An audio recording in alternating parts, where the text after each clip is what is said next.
To earn the coveted Green Beret and to wear the Green Beret to me is an honor unlike anything else in this world. And I've worked with some of the greatest men known to mankind. I woke up one morning and I didn't feel right. I felt off.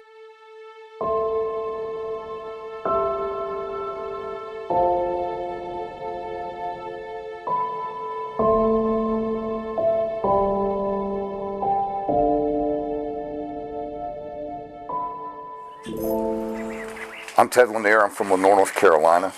I'm a retired Master Sergeant with 22 and a half years in the military. My career started out in 1989. For the first 10 years of my military career, I was in the regular Army as a 19 Delta Cav Scout and eventually volunteered for Special Forces training, where I'd spent the last 12 and a half years of my career as an 18 Series Weapons Sergeant in 3rd Special Forces Group. So why the military? I joined the military for a couple of different reasons. It was something that I'd always thought about growing up. You know, my father, who served in special operations in Vietnam, growing up with him, seeing all his memorabilia and some of the pictures and listening to his stories, uncles, cousins of the same that took that military path. Some did full careers, some did not, but just about everybody in our family served.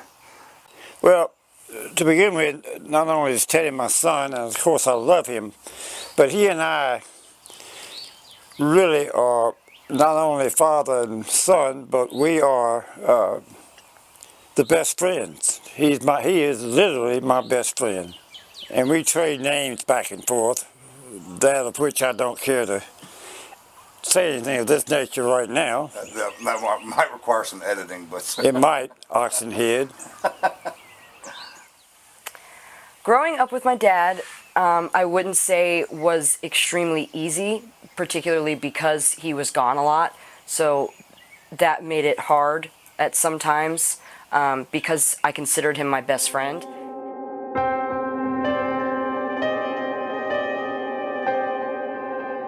Obviously, being in the military, there's a lot of stress. There's a lot of stressful situations. There's combat, there's deployments, there's separation from families. And a lot of times, for myself, I would deal with those stressors with what we used to call having a good time.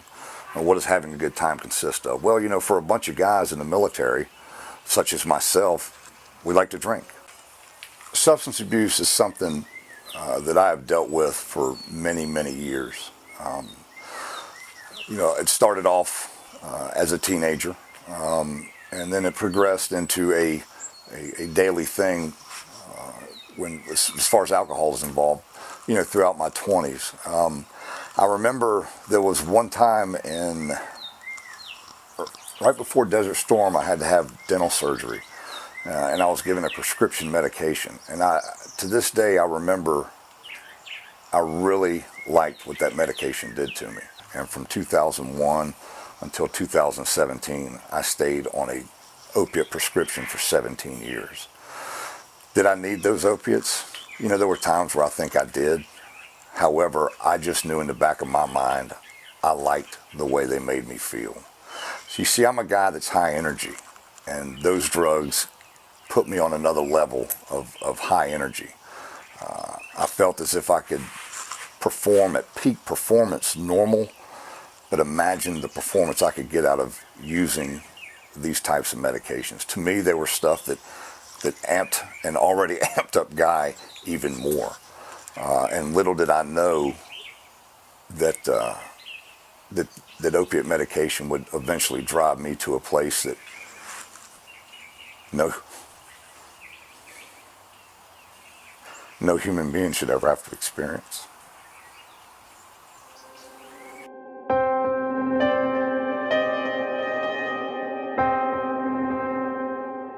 I woke up one morning and I didn't feel right. I felt off. About the best way I can describe it is I just felt tired, and not tired as in I'm sleepy tired because I just woke up.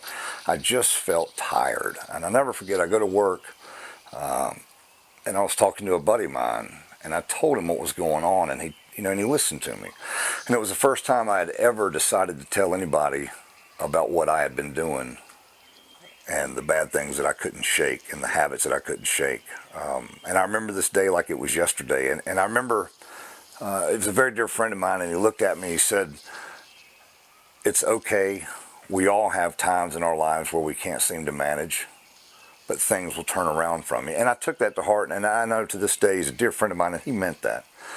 And those words are true. However, I was so far gone by the time I had heard that I needed more than just words. The day goes on, and I'll never forget, I was training. We were doing some shooting instruction, and for the first time in my life, I draw-stroked my gun,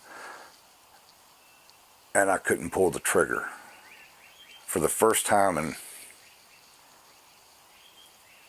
30 years, I couldn't do my job. And I knew right then and there that personal life I talk about and that professional life had finally collided. And I knew right then and there I was in trouble. I holstered up my gun, took my belt off, went up top to where I work, and told a certain group of individuals who I work for that I am a bona fide alcoholic drug addict, and if I didn't get help now, I might not make it another day. And then one day I was just, again, like many of us do, was scrolling on social media, and I ran across this place called Warrior's Heart. And I'll never forget the day I called. I'd never heard the voice of an angel until I called Warrior's Heart. And it was almost as if I knew right then and there I'd found the place that I needed to be and the place that I wanted to go, and that there was nothing in this world that was going to stop me from getting down there. And I can honestly say the day that I drove through those gates, I knew beyond a shadow of a doubt that that is where I needed to be, and that I was going to receive the help that I so desperately needed. From the moment I walked through those gates till the day I walked out, it was work.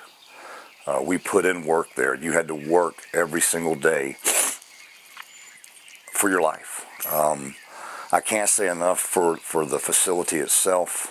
Some of the counselors down there made me realize that, I'm not the only one with this problem, and that it's okay to come forward and admit your faults and admit your deficiencies and admit the fact that I am powerless over drugs and alcohol.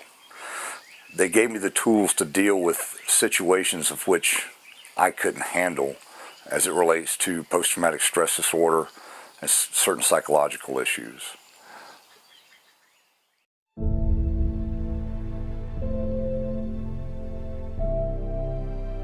Until my last breath, I wish to do nothing more than to be a good husband, a good father, and a good, kind human being, and to be there for people that don't have what it takes to get to where I am, and to be able to lend that helping hand. Because for the first time in my life, it feels really good to be able to face the sun and let my shadows fall behind me.